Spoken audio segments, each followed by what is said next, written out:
The Royal Rumble is this weekend. Matt and I are going over the top ropes, this time on Wrestling with the Business.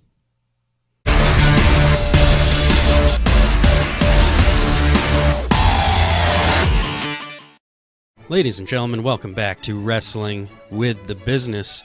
It is Royal Rumble weekend, the start of the road to WrestleMania. I gotta tell you, this is my favorite pay-per-view of the year, and we're gonna get into all of the goings-on in the Royal Rumble matches this weekend.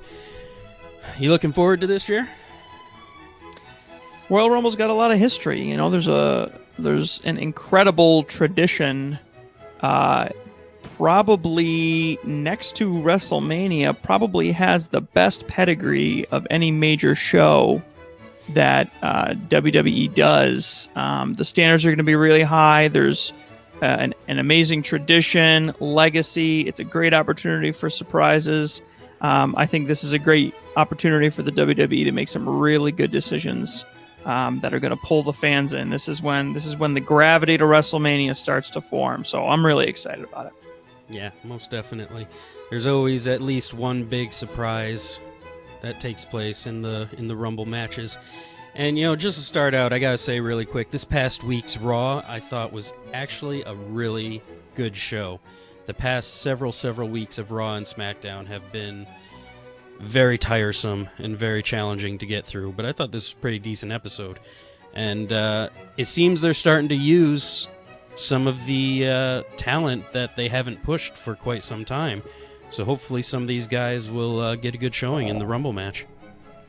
Well, and they have to bring them out because they can't just show up for one pay-per-view and then disappear for 364 more days, right? I mean, you have to at least get some sort of investment. So it doesn't surprise me that we would see.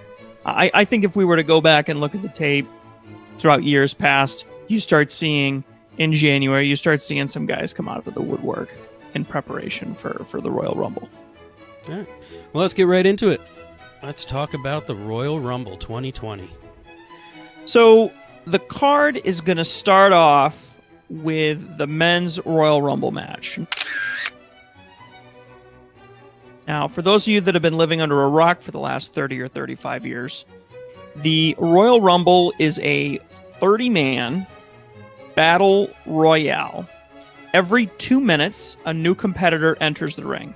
Obviously, the first two competitors enter back-to-back. But from there on out, every 2 minutes, there's a countdown for the last 10 seconds, a buzzer goes off, and then somebody's music hits and somebody enters. And they grapple with each other and they spar with each other. Now, pinning, submissions, none of that means anything.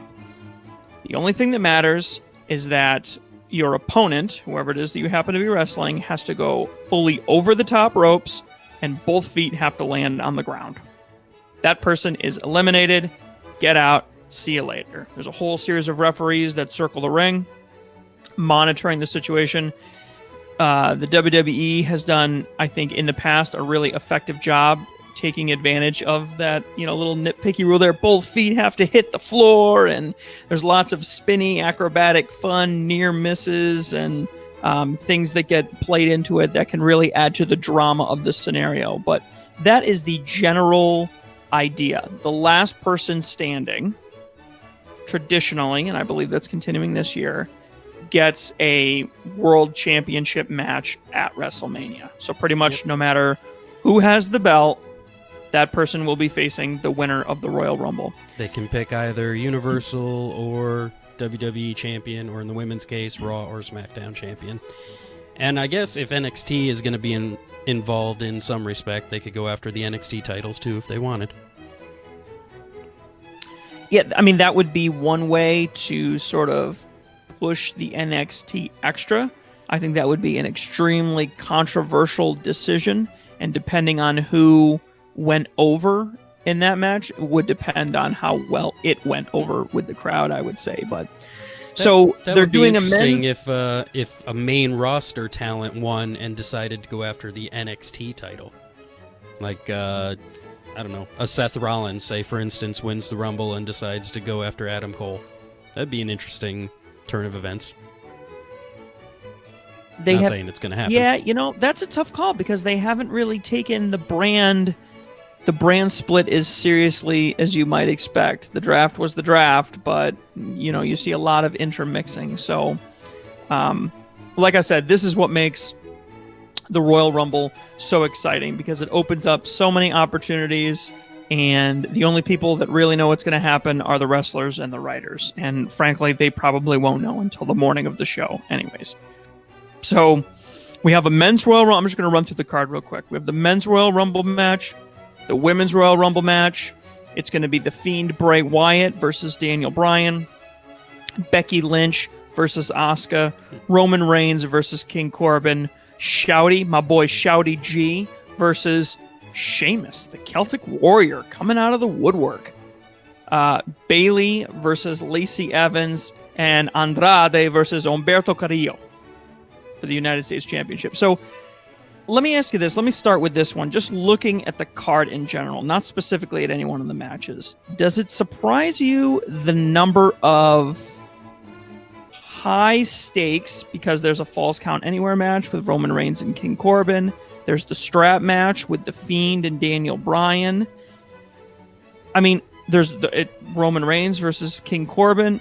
The only basic singles match without a title on the line or some sort of gimmicky push is the Shorty G versus Sheamus match. I mean, does it surprise you that they would put that many titles on the line in an event in which the Royal Rumble basically is going to open the match or open the show?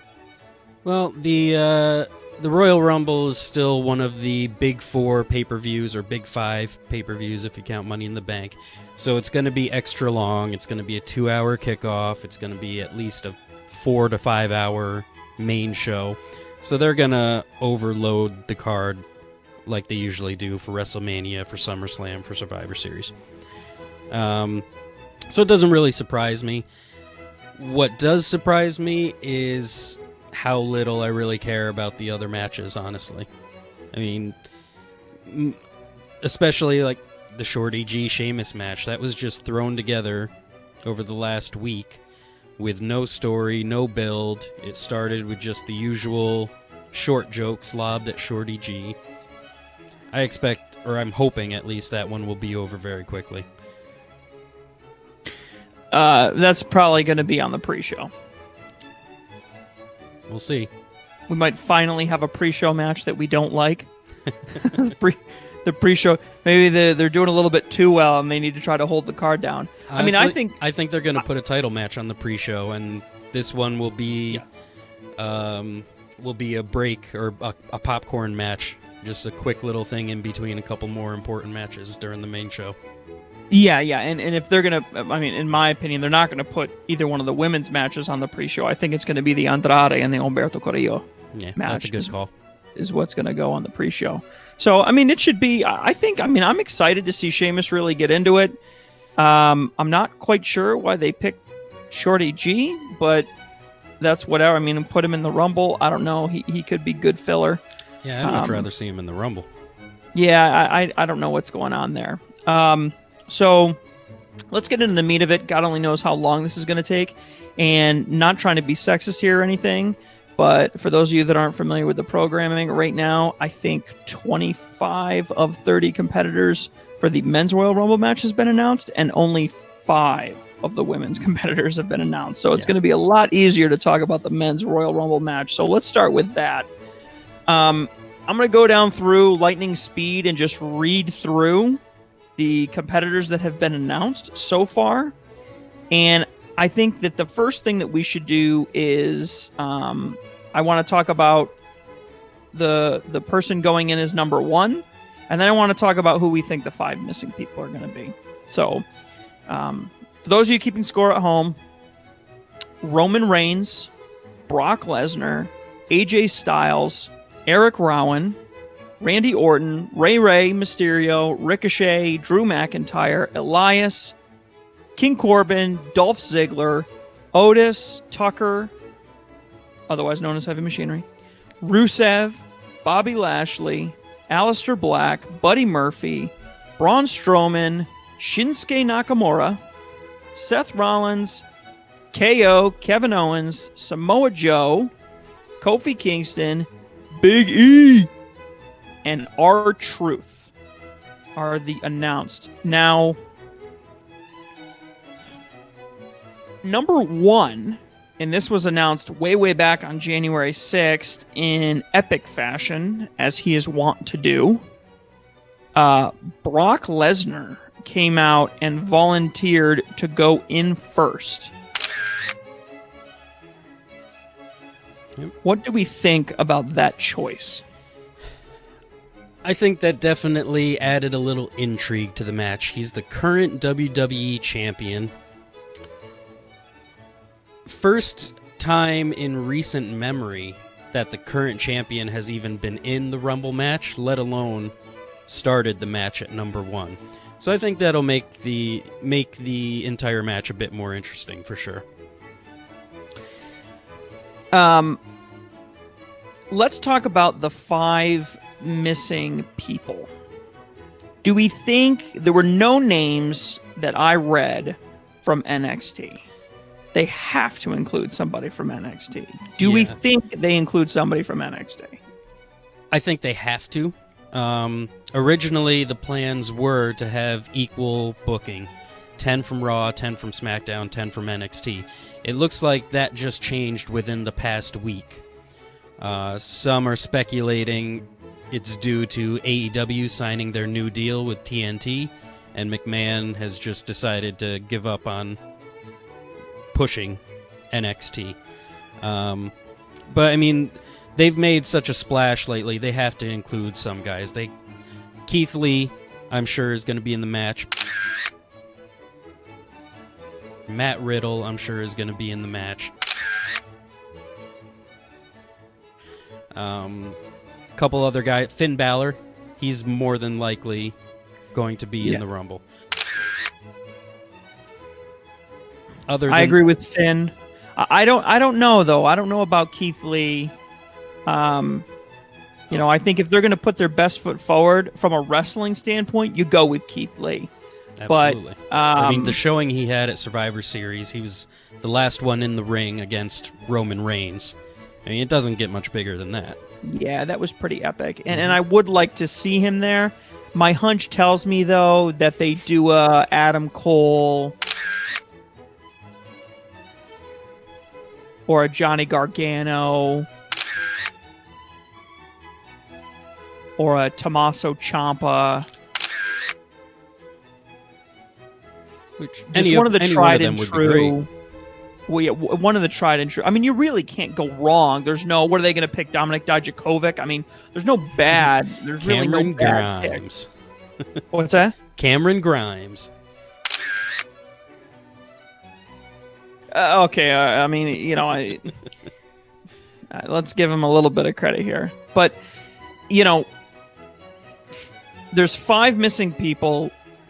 How many of them come from NXT, and how many of them?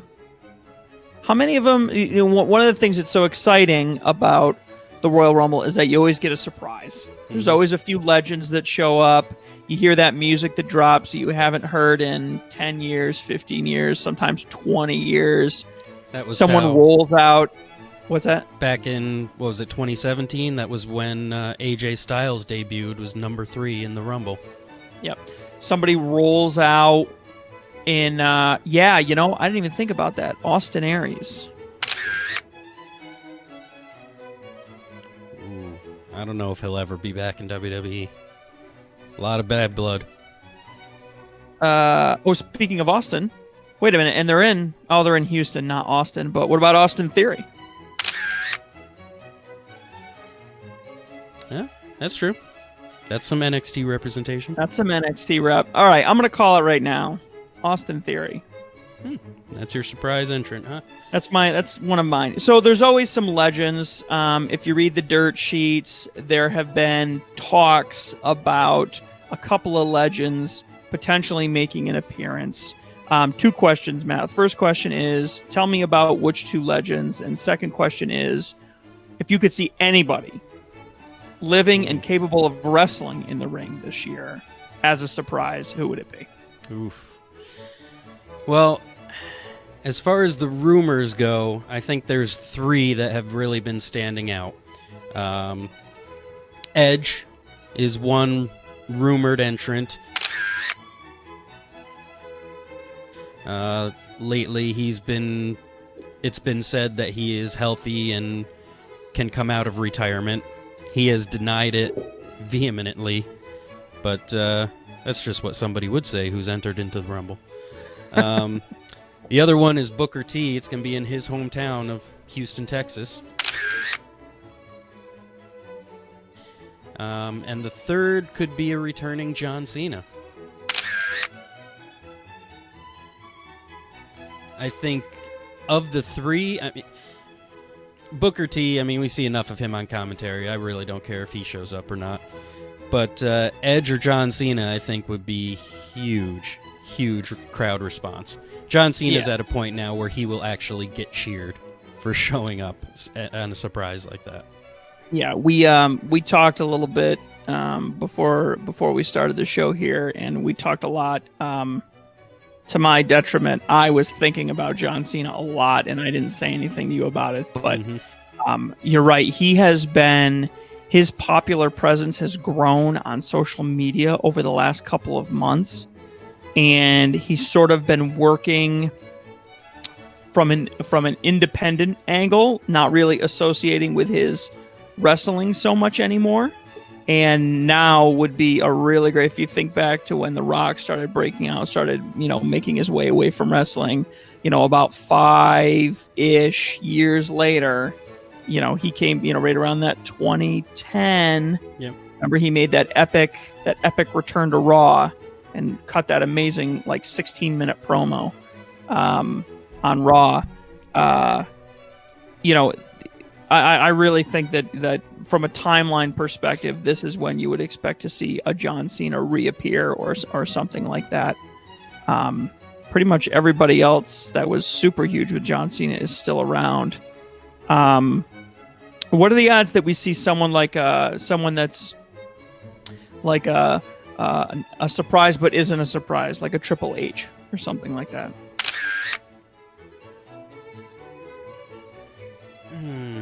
What about like an Undertaker?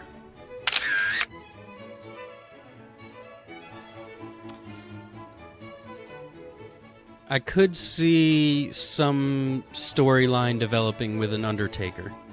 Somehow tying in Kane and The Fiend and making a whole big collaboration between the bunch. I could see that happening before Triple H, I think. Okay.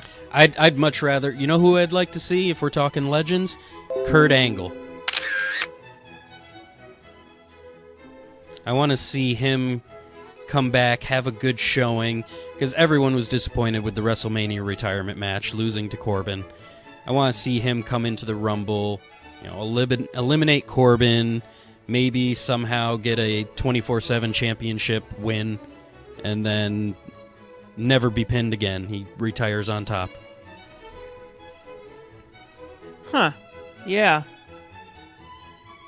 Yeah, I think it's pretty safe to say that King Corbin's going to go in early, and he's going to be knocked out quickly because he's in the Falls Count Anywhere match later in the show. Yeah. So that's a pretty easy call, and same thing with Roman Reigns. That might not be as easy a call. Roman Reigns is the current favorite to win. It's expected he's going to go to WrestleMania and beat The Fiend for the title. All right. So I'm either going to look like a hero or I'm going to look like a chump right now. So, okay, Brock Lesnar. So here's my prediction. Brock Lesnar comes in at number 1, and he makes it all the way through. He doesn't win. I'm not going to say he wins, but he makes it to the final 2. Okay. The 30th entrant is going to be a surprise entrant. And it's going to be a setup for WrestleMania. So it has to be somebody that hasn't been around, that doesn't wrestle all that often, and that tends to only show up for WrestleMania. I think we could potentially see the Dead Man, or a John Cena, or a legend that isn't really a legend, or a Rock. Somebody come back that's still capable of wrestling, that's still capable of doing Goldberg. That's what I think. Something like that, coming back, knocking Lesnar's ass out of the ring after he punches him in the balls, of course. And It's the only way to beat him. And then the road to WrestleMania is paved, and you got two guys there that don't need to appear every week, that they don't have to hammer and do a lot of work on. Boom, we've got a huge WrestleMania main event, late show type thing, and we don't have to invest a lot in storyline, and we don't have to show their faces 1,000 times between now and WrestleMania. We've got it made in the shade. So I think you're going to see something like that, like a John Cena comes back to show Lesnar his place, or a dead man comes back for vengeance, or something to that effect, I think is what we're going to say. That would be, in my opinion, the best way to promote a match like that and to build good tension to WrestleMania. Allowing Roman Reigns to win the Royal Rumble would be the worst decision they could possibly make. Well, they could. So, I guess no. I guess they could do worse. They could have Buddy Murphy win. So who's your actual pick to win it? I think surprise entrance from, man, I don't know. It's going to be one of those three, I think, though. It's going to be Rock, Cena, or the Dead Man. One of those, whoever the surprise entrant is at number 30 is going to roll in and get Lesnar over the top ropes. All right. And they're going to win it. It's not going to be anyone that we see on the list right now. I don't think Lesnar's going to make it to the final two. I think he'll get as far as the final four. I think Matt Riddle's going to be in the match. There's going to be some sort of stare down between him and Lesnar. I think Goldberg, like you said, is going to be a surprise entrant. There's going to be some altercation between him and Riddle, because both of these guys have been going out on Twitter and whatnot, so there's going to be some kind of interaction. I think it's finally going to come down to, again, Roman Reigns and Keith Lee. And I think Keith Lee's going to come out on top. He's going to win the Rumble. That would be a good show, too. I think Drew McIntyre is going to round out that final four also. He's going to have a good showing in this match. Yeah, you know what? The more I think about it, the more I like Goldberg. So in my scenario, I like Goldberg as a surprise entrance that takes it. He hasn't won a Rumble, and I watched the last special with him. He's still in obviously amazing shape for anybody, let alone considering his age. He definitely can still wrestle. He's got the attitude. Yeah, I like Goldberg for this one. Wow, that's a shot in the dark. Boy, am I going to look like an idiot. That is like, whoa, man. If I call that WWE, you better look to hire me, because I know your product if I just called that. All right, let's move on. So what will probably be a shorter conversation, not for lack of interest, though. Let's talk about the Women's Royal Rumble match. Now, off the top of your head, Matt, how many years now have we done a ladies' Royal Rumble match? We have done... This will be the third. Yeah, I was going to say, it's been less than 5. Asuka won the first, and Becky won last year. Yep, I remember that. Got her WrestleMania main event ticket stamp there. Mm-hmm. And Asuka's win was far, overshadowed by Ronda Rousey coming in. And if you're going to get overshadowed, it's going to be by Ronda Rousey. So, the 5 that have been announced, actually the first announced, even before the men, was Charlotte Flair. She's the only one that was announced actually last year. Then Alexa Bliss and Nikki Cross. Bliss Cross, trademark pending. Representing SmackDown. Sarah Logan, who didn't even get announced on the show. She announced it on Twitter. Which, again, WWE, we've talked about this from a business standpoint. okay, you deem clicks as a valid key performance indicator for your business performance. But you don't have Sarah Logan announce on Twitter. You have someone with an epic Twitter following announce it on Twitter. I don't know how many friends she has, but it's not as many as Charlotte Flair, or followers. It's not as many as Natalia. It's not as many as... Anyways. Sarah Logan and then Natalia, who announced it, again, not on one of the main shows, but on The Bump. Which basically means nobody saw it. Yeah. Which be more people saw Sarah Logan's Twitter post than saw Natalia's announcement. Yeah, The Bump airs on Facebook, I think. I don't even know. I've heard it mentioned. I've never seen it. I've honestly never watched it. So again, trying to push that social media thing, but you're not pushing it right. I mean, You got to push it with the biggest stars on the women's side and the big stars on the men's side. I mean, otherwise, great. I'll read about it whenever. We've talked about this before. It just more evidence is piling up that WWE just does not care about the women's division. Yeah, it's a shame. So there's a lot of, I'll say, potential energy here. There's a lot that they could do. I think you're going to see a larger NXT presence on the women's side than you do on the men's side.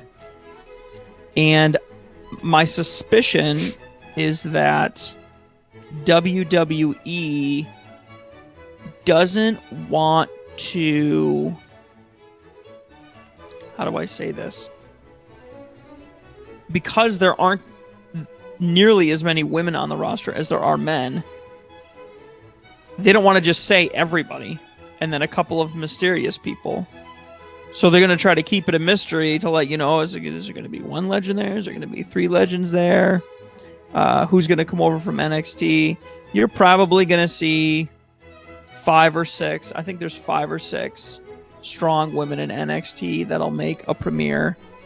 You'll see a lot of the same stuff with the men. I think you might see 1 or 2 of the lady legends, though I couldn't even begin to guess who. Trish Stratus.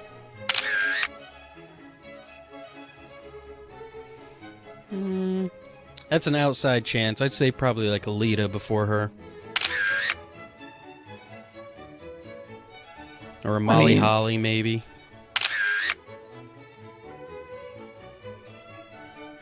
Wait, who's from Texas? That's right. I don't know. Trish is just in good shape. She can wrestle. I don't know. Jacqueline. She's from Texas. Yeah, I mean, anyone from Texas has to go right to the top of the list. Yep. I mean, it doesn't really matter what you want or what you think. It's all about getting the pop. So, that's low hanging fruit. I'm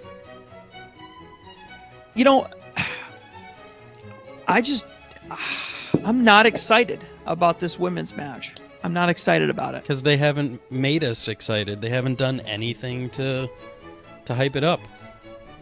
Yeah, and again, we just went into detail talking about, and we had 2, what I think could be 2 very good outlines for shows that had strong rivalries, good pedigrees, solid histories behind them to support whatever the outcome is. And we both laid out 2 very different but very compelling roads to WrestleMania that could each of them create a very compelling matchup that either one of us would happily pay $9.99 a month to see. But on the women's side, they haven't done the work. They've done some work in NXT, but it has not spread to the other brands. It hasn't spread to the other brands at all. I mean, Rhea Ripley has to be there, right? I mean, she's She's bigger than Shayna Baszler was. Yeah, she's been pushed really hard the past year or so. Now current NXT champion. I'd be very surprised if she is not in this match. Yeah, and because they're pushing her as the tough girl, I think she's going to go in early too. I think you're going to see her go early, and she's going to last a long time, and you're going to hear the commentators keep pushing that. Yep. Rhea Ripley still in it. 20 women eliminated, and she was number 4 or whatever. You're going to see them push her because I don't think they're going to put her over in the match, but they're going to want to make her look really good. And that's obviously the easiest way to do that. Mm-hmm. So, yeah, not as excited about this match, hoping that they don't make it the main event. No, I expect this will be the opener. Yeah, hoping that they don't make that the main event. But I am excited to see which legends show up because I'm entirely in the dark, and I'm really looking forward to being surprised. You know how this will be the main event is if Ronda Rousey comes back. If she's a surprise entrant, then it'll be the main event. That is an interesting take. That's the only time they care about the women's division is when Ronda's around. That would be very interesting. I mean, just if you just stop for a second and you sort of think about what that means. That would mean that effectively the WWE would have pushed a 30 women match all the way to the top of the card on the back of a woman that wasn't even announced in advance of the show. I mean, that is an epic act of faith, and I would think unprecedented. I mean, have they ever, on the men's or the women's side, have they ever had someone enter number 30 that would be big enough and awesome enough, or number 25, really late in the match, that would be worth, them by themselves would be worth the main event on the card? I can't think of any, at least not recently off the top of my head. Yeah, I can't think of any. So, very, very interesting. So who are you picking to win the women's match, and what surprises you think are going to take place? The winner hasn't been announced yet. I think that's pretty safe to say. Huh? I think that's pretty safe to say. No. You don't think Sarah Logan's finally going to get her big break? Hey, this may be her time. This could be. Let's start calling it the Austin screw job. Houston.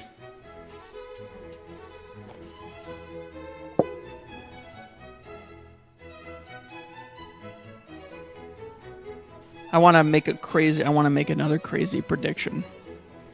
I think an NXT woman wins it. I'm leaning the same way. Yep, I think an NXT woman wins it, and it's not going to be it's going to be like a Shayna Baszler. I don't think it's going to be Rhea. Yeah. I think obviously they're going to push Charlotte like nothing else. She's going to be in the final 4, maybe even the final 2. But yeah, Rhea is going to be pushed hard. Shayna's going to be in the match. She'll be pushed hard. I'm kind of leaning towards Shayna as well. And she's going to go after Becky for WrestleMania for the title. Yeah, but it'll end up being some kind of a 3-way match or something. They're not going to. Yeah, more than likely. I don't think they know how to leave well enough alone. At least their history indicates that they don't know how to leave well enough alone. Yeah. And they're going to end up trying to crowd the ring. Agreed. Yeah. And I think this one's going to be significantly shorter than the men's match. The men's match is going to drag on.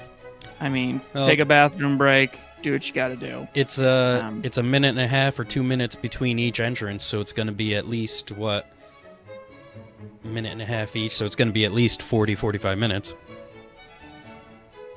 Yeah, but you're going to see the men's match go well above an hour. And I don't think the women's match will go an hour. We'll see. I mean, look, there's 30 entrants, and every 2 minutes someone comes out, but people are getting eliminated. You know, you're not going to see a lot of big wrestling moves or anything like that. You know, you know how it is. After the first 5 or 8 entrants, you know, it's not about the wrestling. Gets full. Yeah. Everyone has their eyes. I mean, on the entrance. You know what? There's going to be more NXT people, definitely. So once a Candice LeRae or an Io Shirai gets in the match, then things will start to pick up, for sure. But if you get like a Kelly Kelly or a Melina coming in, yeah, it's going to die. Yeah. No offense to them, but they're on a totally different level. Yeah, it's not their. It's the other thing. It's like it's not their gimmick, you know. Big Show talks about this a lot in his interviews. He's like, look, when I was younger, I could do a lot of stuff, but that wasn't how they wanted to push me. They wanted me to do other stuff, so I did other stuff. You know, the whole big and awesome, the Samoa Joe, the Keith Lee, the Dominic Dijakovic, I'm a big guy and I can fly, Luchasaurus. That's not a thing. That wasn't a thing 20 years ago, you know? So it's all about, not necessarily about what you can do. It's about what you should do or what they tell you to do. So, yep. So fun fact, the first Royal Rumble was in 1988, a mere 3 weeks before I graced the world with my presence. It was in Hamilton, Ontario at the Cops Coliseum. Hacksaw Jim Duggan, Glens Falls, New York native, God bless him. Ho! Entry number lucky number 13 came in and took the whole darn thing. Let me just run through really quickly, since how we're getting a little bit off track here. I'm just going to read through all of them. Jim Duggan, Big John Studd, Hulk Hogan won twice in 90 and 91. Ric Flair, which was in 92 in Albany, New York. And that was the first time for the title. At the Knickerbocker Arena. Oh, yeah. The Nick. Sorry, anybody that's not a New York native. Yokozuna. Then the infamous 1994 Bret Hart, Lex Luger. That's right. They both matchup. Hang on. I know this is the second most controversial question I could ask you, Matt. Next to who shot first, Han or Greedo, Bret Hart or Lex Luger? What are you asking? Who won the match, Bret Hart or Lex Luger? Bret Hart did. Okay. Shawn Michaels, another twofer in 95 and 96. Stone Cold Steve Austin, again, another twofer, 97 and 98. The terrible 1999 match in Anaheim that Vince McMahon won. Yeah, that's right. Going in as number 2, mind you. The Rock in 2000. Steve Austin again in 2001. Triple H in 2002. Lesnar in 2003, Chris Benoit in 2004, Batista in 2005, my man Ray in 2006, that was the year he won the championship, Undertaker in 2007, Mr. John Cena in 2008, Mr. Randy Orton at the Joe Louis in 2009 in Detroit, Michigan, Edge won it in 2010, Alberto Del Rio in 2011, Sheamus in 2012, Mr. Cena again in 2013, Batista again in 2014, Roman Reigns in 2015, Triple H in 2016, Randy Orton again in 2017. Then there was another controversial, not controversial, Shinsuke Nakamura in 2018, along with Asuka, as you said. Seth Rollins won it last year, and Becky Lynch did. And then, of course, this year, to be announced, The only winners that entered in the first 5 are Rey Mysterio entered as number 2, Chris Benoit entered as number 1, Vince McMahon entered as number 2, Stone Cold's first win, he was number 5, Shawn Michaels was number 1, Ric Flair in Albany was number 3. So, a little bit of history there. I know it's a little bit long-winded, but you can see why Matt and I get a little bit excited, because you can see that the pedigree that goes along with this, not only is this one where they haven't really had a nobody win, they haven't had someone come out of nowhere and win. It's got to be somebody with some real name recognition behind them. And on top of that, the wins are all over the place. I mean, I just read through all those Royal Rumble results, and at any point between 1 and 30, a winner could be selected. There's a lot of opportunity here, and you can see there's large spans of time in between wins for some people. I mean, Triple H, many years in between wins. And then there's some legends in there that have only won once, like The Undertaker. And then there's some real legends in there that haven't won at all, like, Goldberg. So I think there's a lot of potential with the show. Okay. Let's run through the rest of the card real quick.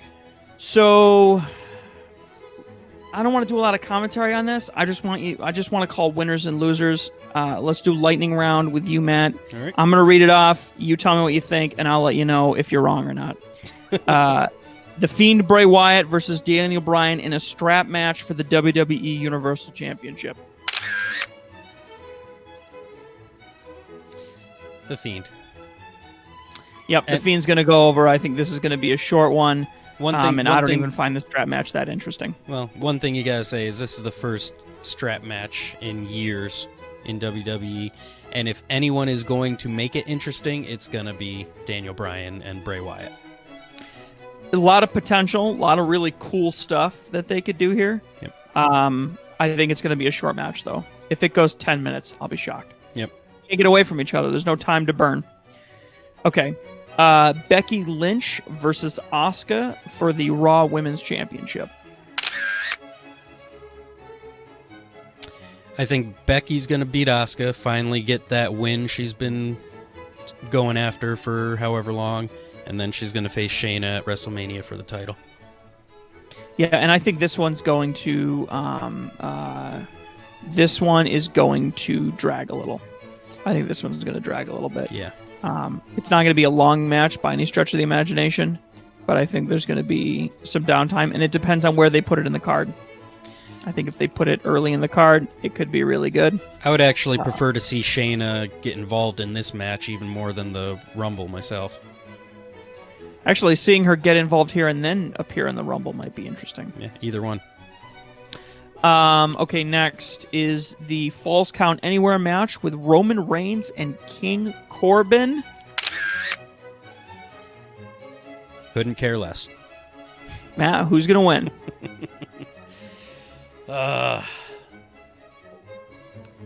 Falls Count Anywhere, which means the Usos and Ziggler and Rude are all going to be involved.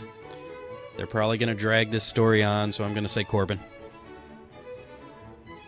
I think you're wrong on that one. I think Roman Reigns is going to go over. Again, couldn't care less. My lineup doesn't have Roman Reigns going very deep into the Royal Rumble. I think he's going to do some work. He's going to try and earn his stuff in that match. Shouty G and Sheamus in the only boring singles match of the night. I hope Sheamus wins with, a 6-second match. Brogue kick, pin, done with it. A pump. You think it's going to be a pump kick win? Yeah. That's how he won the title at WrestleMania how many years ago? It was a 6-second match. That was a real great match. I really don't want to see anything longer than that, honestly. Sheamus is going to go over. It won't be a squash match. Bayley versus Lacey Evans for the SmackDown Women's Championship. Lacey. Yeah, they need to have a championship change hands. Bailey has Lacey done is, nothing with the title. They haven't pushed yeah, her at all.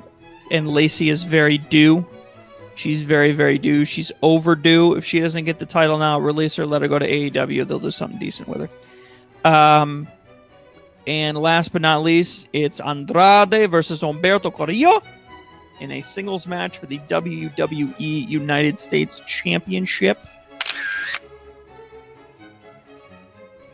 This one is the championship match that both Matt and I think is going to be on the pre-show, along with the Shorty G and Sheamus match. Mm-hmm. Matt, who's going to win? Andrade is going to retain. Yeah, he's going to retain. And just to clarify, I don't think Sheamus and Shorty is going to be on the pre-show. You don't? No. I think it's gonna be a popcorn match in the middle of the main show. Something to break up the night. So they're gonna do 2 matches on the pre-show. There's probably gonna be other matches that are gonna be announced on SmackDown on Friday, or that won't be announced and that'll just happen the night of. So this is gonna be like a really long show. That's what I'm saying. 2-hour pre-show, definitely. There's going to be 2 or 3 matches on the pre-show. Okay. All right. Well, that's an interesting call. Yep. Of course, they could always announce a popcorn match, but we'll see. This will be interesting. So, there you have it, ladies and gentlemen. The Royal Rumble, 2020 Royal Rumble. A lot of opportunity. It's a high, this show used to be very stable, but it's become a very high-risk situation with the way that WWE has handled their characters.